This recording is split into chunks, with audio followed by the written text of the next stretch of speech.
The global COVID-19 caseload nears the 45 million mark, while the fatalities due to the virus globally stand at 1.18 million deaths, as per the latest updates by Johns Hopkins University, JHU.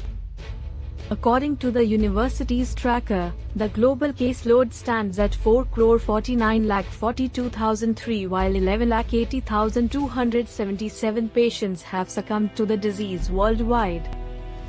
The tracker reported that as many as 3,236,155 patients have recovered from the disease.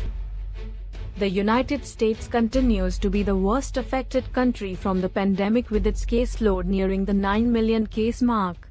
Currently, the US has 89,43,590 cases, the most cases in the world, and 2,28,636 fatalities across the country, which is also the most deaths in the world.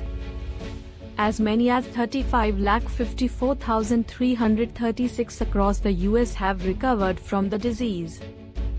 India and Brazil are the second and third most affected countries from the coronavirus pandemic, with 80,40,203 cases and 54,94,376 cases respectively.